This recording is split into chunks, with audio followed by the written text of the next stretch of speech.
I've spent the last about 10 years doing sales support and marketing. I've been around some top salespeople that have made millions and millions of dollars for the companies that I've either worked with or supported. And sometimes I like to jump on and do these whole like cold call script evaluations. Now, this guy Oliver is crazy. He's great on LinkedIn. He does way more cold calls than I have. But obviously, hindsight is 2020. But I want to go through and look to see where this call went wrong and how we can improve. I'm a salesperson like that likes to get better. I like to be in the war room. I like to change. I like to learn, and so this is my attempt. Now I have the transcript over here, the video over here. There's a lot of good things Oliver did, obviously, but let's take a look to see how we can make this better. How I would do it. I've been trained by not only top sales pros that most people don't know. I've also worked with Andy Elliott. Spent almost $10,000 flying out to Phoenix to train with him and his team. And then I've worked with Josh Braun, one of the GOATs in sales training, in my opinion. Either way, let's take a look. It's Oliver Johnson with How are you today? So he says, "How are you today?" You know, let's see what the prospect says. Good, how are you? Oh, good. How are you? Oh, that's like signaling like the buyer knows. The defenses are up. I know when I get cold called and someone says, "Hey, it's so and so with blank. How are you today?" My body literally tenses up. Like it's just like PTSD. Like buyers, prospects, we have that. Like, so. But let's see how it goes. Not too bad. Not too bad. Did I? Not too bad. Not too bad. You know, if it works for you, Oliver, keep going. Did I catch you in the middle of something, or do you have like 30 seconds to a minute? I can tell you. Big fan of the permission-based opener. I think it's absolutely great. What I called. Yeah, nope, I'm good. Okay, sweet. I'm reaching out because most senior living facilities we talk to, they already have some sort of like maintenance system in place, but they're kind of running into issues when it comes to preventative maintenance, things not getting done on time, things falling through the cracks. I wanted to know how you guys were currently handling that today and if you guys had a system in place already. Okay, so you're just trying to figure out what's going on. How are they handling this issue, right? Most likely he's selling like preventative maintenance software of some kind. And then, of course, what is the prospect going to say, though? Oh, yeah, we have this, we do this, even if this prospect doesn't know what's going on, but she definitely does. They're going to say everything's fine. So I'd actually say that this is one of the things running well in our organization. Of course it is. Of course it is. Well, that's exactly why I called. Let's see how it plays out. We use the direct supply product Tells, and we actually have really good luck with it. Kind of did a revamp 2 years ago, and they've enhanced some of their. Okay, revamp 2 years ago.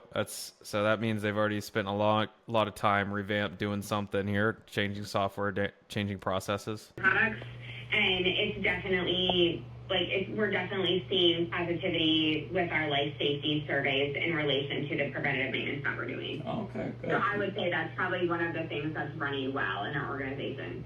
Okay, so of course everything's fine, right? So now what does Mr. Oliver do? Okay, great. That's great to hear. Right. One last question for you. I think is what he says. Okay, perfect. Well, that's great to hear then.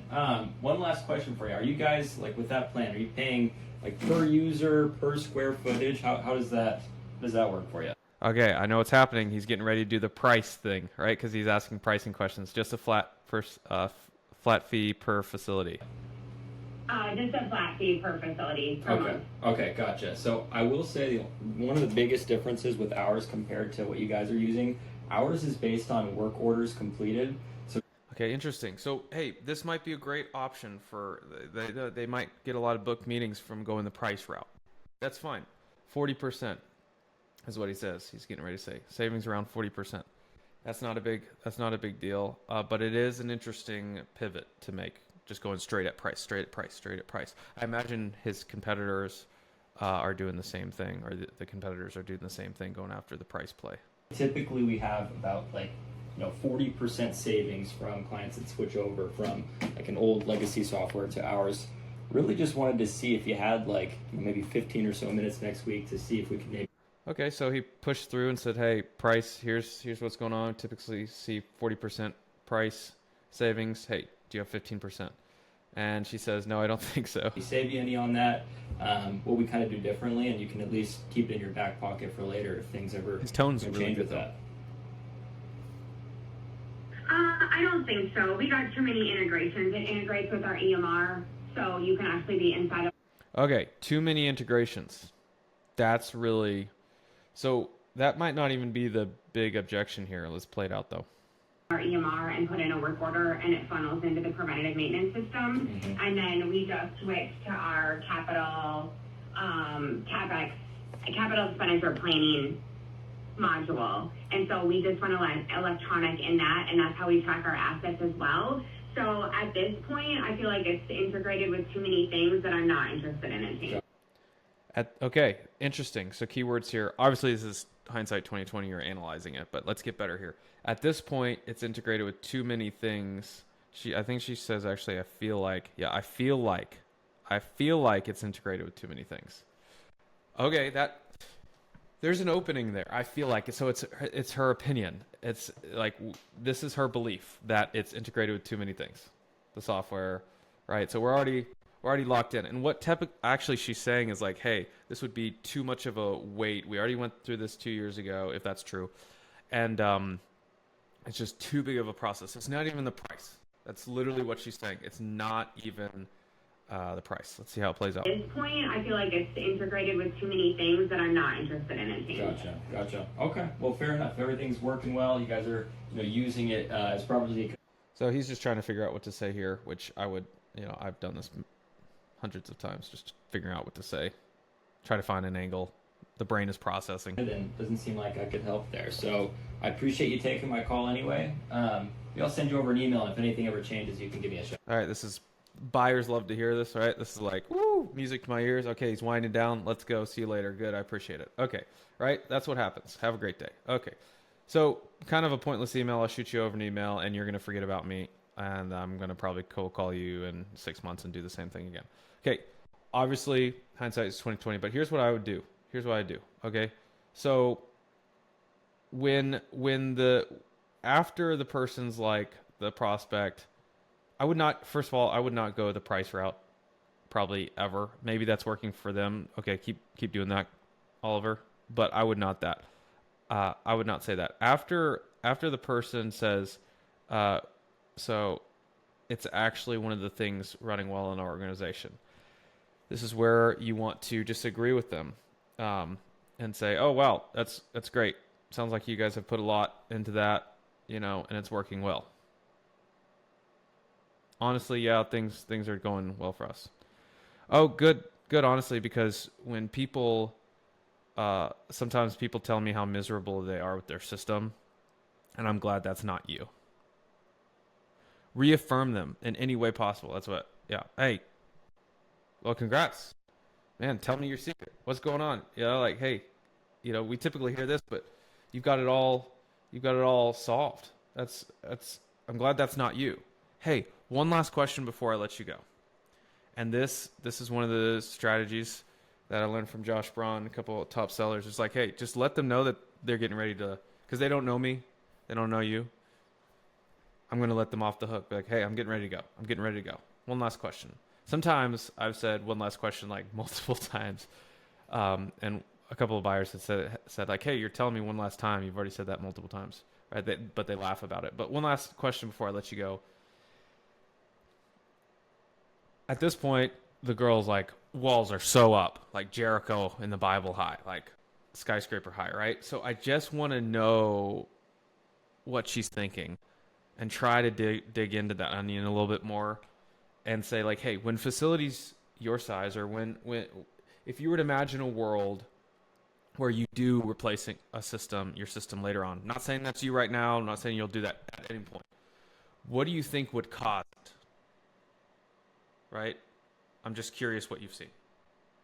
I've seen some things. What do you think would cause a transition in the future? Let's say it's even 5-6 years down from now and you're not even there. What would happen?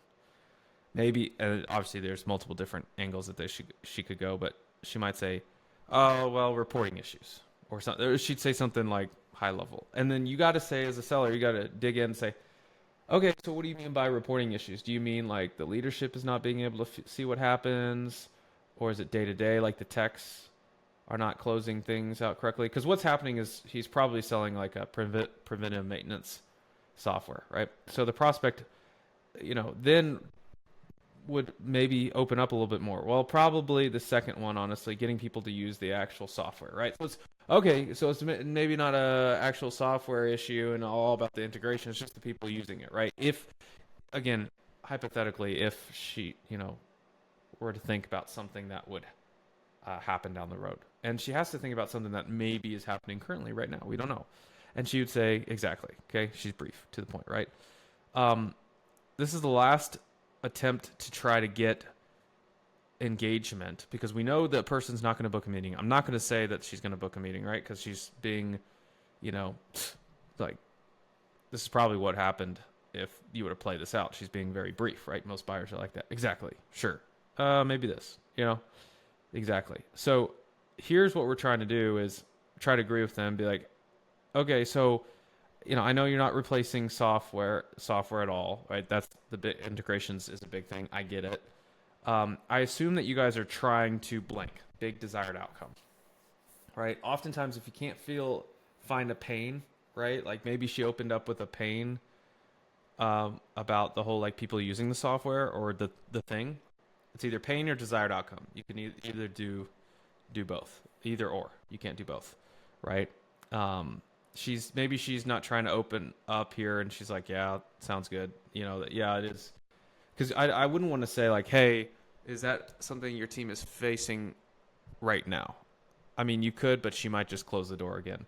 So I would take this conversation as like, so I assume you guys are trying to big desired outcome, which is, make your team have more visibility, leadership team and the techs, and make sure that leadership isn't constantly chasing problems or getting surprised before surveys. I assume that's probably the biggest goal or a big goal for you. And then if she's brief, hey, yeah, exactly. I would say something like, this is where I would give away something, a lead magnet, a report, a guide, a freebie, something that just gets the person. My only goal at this point is just to get them to engage. Hey, well, you might not find this useful, okay, but my team has spent about 10 years, 5 years, 20 hours, whatever. Try to pump up the value of what I'm getting ready to say. Has spent a long freaking time putting together a guide around this whole topic about how senior living operators like you, the common places where their maintenance processes break down over time, even when the software itself is like working really well. Right? So they did a massive study on how senior living operators are like running their maintenance programs and processes. So that could be the guide. And then I'm just tacking in like what she said, even though the software is like working itself, right? I just tack on her objection. We've seen team, and this is really important. You need to bump up the value of this report and not make it just like a sales collateral, because all the buyers are used to like sales collateral, like pitch, which is what Oliver's doing. So no harm to that. But like if I can get them to engage in one way and like show that I'm a salesperson that has a heart of a teacher and a giver versus a taker, deposit money versus withdrawal, then I might win here, and I might win down the road. So I would say something like, I would pump it up, the value even more. We've had teams literally read this or skim it and realize that like there's a small workflow issue or something with reporting that was hiding, and like it was eating up a lot of their team's time on admin, and no one was noticing. So I think it'd be worth a skim for you. Can I send it over? And that's my pitch. Now, obviously, she might say, no, we're all good, fine. But I'm trying to find any opening, and I'm trying to realize, like, and it all started with asking her, like, okay, hey, great, you're not trying to do this, right? You're not trying to change softwares. I get it. I hear you. Sweet. I'm gonna go. So before I go, like, what do you think would cause it in the future? I'm not saying you're going to, right? It all started with that question and just trying to get her to open up. And then it ended with a report. Now, obviously, this presumes that you have to have a really good report and all this stuff. But give away a lead magnet. Give a freebie. I don't understand why salespeople are not doing this. It doesn't make any sense. They're booking the top salespeople I know are booking way more meetings by giving away freebies, and the buyers are so jaded these days that it's like straight up, like, get away. I don't want to talk to any salesperson unless I have an immediate need right now. This person is probably in problem unaware statement. Like, she thinks everything's dandy, even though she could be like not telling the truth or not knowing what's going on, but she's problem unaware, or maybe problem aware. There's something happening that is annoying her. She just doesn't want to tell a salesperson because all this would unravel the whole process of getting everything. It would just be terrible. And who cares about 40% or 30%? Like, I have a team and I've already done this. I have these priorities, right? All that stuff. So a lead magnet, a freebie, a report, if you hype it up, of saying like other people have seen this, or the report goes over this, and I just think it's worth the skim, is probably the best play. Challenging cold call. Good job, Oliver. I follow you on LinkedIn, so you're just a beast. You're a better cold caller than me, but here's how I would change this up to get an engaged lead and maybe a booked meeting and a deal down the road. Comment below your thoughts. I'm open to all sorts of criticism. See ya.